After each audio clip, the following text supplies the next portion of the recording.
Saudara Kejaksaan Agung menyita kendaraan mewah yang diduga terafiliasi dengan tersangka kasus korupsi tata kelola minyak mentah Riza Khalid.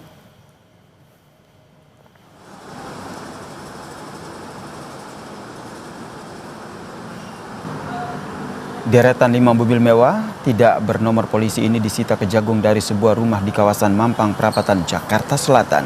5 mobil mewah ini, saudara, diduga terafiliasi dengan Riza Khalid yang berasal dari korupsi tata kelola minyak mentah. Kejagung menduga plat nomor pada mobil sengaja dicopot untuk menghilangkan barang bukti dan tidak terdeteksi penyidik.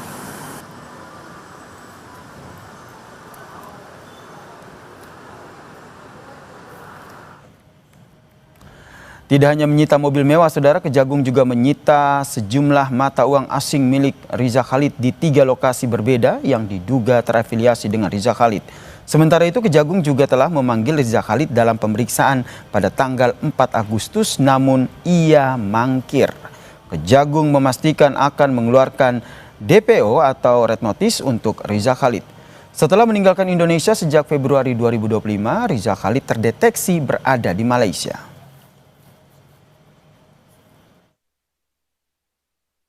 Yang bersangkutan sampai dipanggil hari kemarin sampai tadi malam tidak ada konfirmasi kehadiran yang bersangkutan. Dan kemarin dijadwalkan pemanggilan yang ketiga.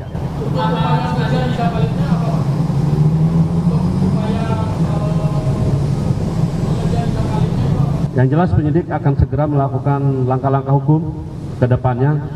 Ya mungkin nanti sekalian bisa melakukan penetapan DPO-nya nantinya dengan juga red notice juga.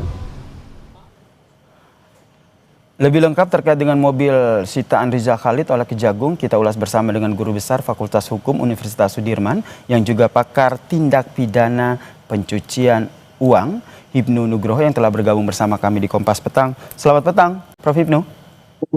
Selamat petang, Mas Yasir. Ini terbaru, meskipun ini kan Riza Khalid belum juga diperiksa, tapi nampaknya Kejagung terus bergerak. Ini terbaru menyita mobil yang terafiliasi dengan Riza Khalid dari kasus tata kelola minyak mentah ini. Bagaimana menurut Anda akhirnya bisa menelusuri aliran uang dan juga pencucian uang dalam kasus ini? Iya, ini kan sudah masuk kualifikasi penyidikan. Penyidikan itu adalah serangkaian tindakan penyidik untuk mengumpulkan barang bukti guna menentukan tersangka. Tersangkanya sudah. Oleh karena itu barang bukti yang disita itu sebagai pembuktian di dalam suatu penyidikan, penuntutan, persidangan. Apa sih penyitaan? Penyitaan adalah tindakan penyidik untuk mengumpulkan barang bukti guna menentukan, tindakan penyidik untuk mengambil alih sementara. Nah, penyitaan itu tindakan barang penyidik untuk mengambil alih sementara untuk kepentingan penyidikan, penuntutan, dan peradilan. Lah, kaitannya dengan kasus tata kelola minyak sudah barang tentu terkait kerugian negara. Terkait kerugian negara berarti terkait nanti uang pengganti, jumlah kerugiannya. Oleh karena itu dalam tingkat penyidikan ini, kecepatan penyidik Jaksa Agung untuk menyita aset-aset terafiliasi sangat menentukan.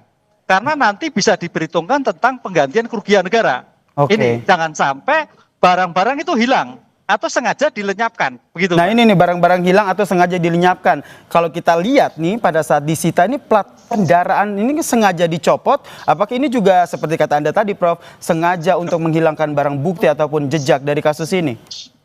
Lah, ini ada suatu masalah hukum dua, Mas.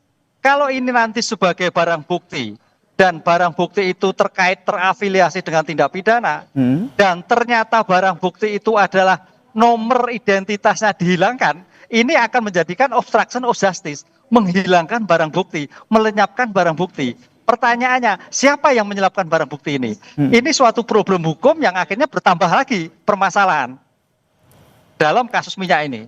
Gitu. Oke, kemudian yang juga jadi sorotan adalah terkait dengan keberadaan dari Riza Khalid. Ini terakhir diketahui meninggalkan Indonesia di Februari 2025 dan disinyalir berada di Malaysia. Menurut Anda apa yang harus dilakukan oleh Kejagung? Apakah segera menerbitkan DPO dan juga Red Notice untuk segera membawa pulang Riza Khalid untuk diperiksa terkait kasus ini? Iya. kita itu sistem peradilan kita adalah menganut public hearing, mendengar tersangka, mendengar terdakwa. Oleh karena itu sebagai bentuk public hearing mendengar, kewajiban jaksa penyidik untuk menghadirkan sebagai tersangka wajib. Karena itu nanti akan bisa memberikan keterangan-keterangan yang lain. Dan ini jangan sampai ada nanti in absentia, ini jangan sampai, karena ternyata ada di Malaysia. Jangan sampai negara atau siapapun penyidik melakukan in absentia di mana seorang tersangka itu diketahui beradaannya. Itu loh. Oleh karena itu bagaimanapun upayanya negara harus menghadirkan tersangka Rizal Khalid untuk ke persidangan. Sehingga Prof. Hipnu sendiri juga mendesak, maaf saya potong, sehingga Prof. Hipnu sendiri juga ikut mendesak agar Kejagung ini segera menerbitkan DPO. Karena kalau kita lihat, apakah ini bisa terbilang lama, Prof? Karena kan sudah dipanggil 3 kali, mangkir. Kemudian apa yang menjadi pertimbangan dari jaksa sehingga pada udah jadi tersangka, loh ini kok tidak langsung begitu dikeluarkan DPO ataupun red notice? Ya, ini suatu problem besar ya, karena ini kan raja minyak ya. Saya kira ini tampaknya Kejaksaan Agung menetapkan suatu dua proses ya.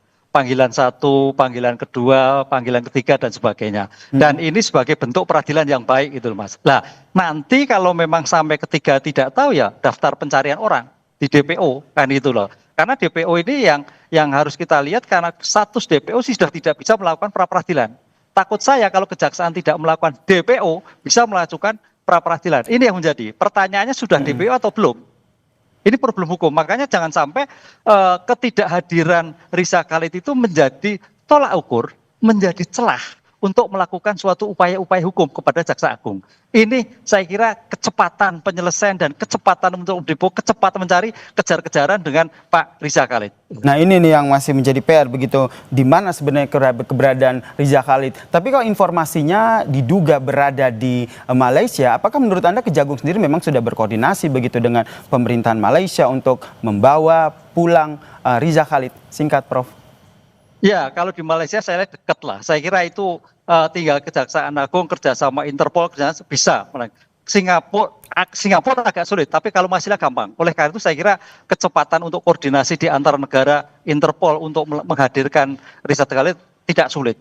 Kalau hanya di Malaysia, tapi kalau di Singapura agak sulit karena sistem hukumnya itu berbeda. Di Australia juga demikian juga. Ini kecepatan supaya jangan sampai Rizal Khalid keluar dari Malaysia. Begitu Mas. Baik, terima kasih.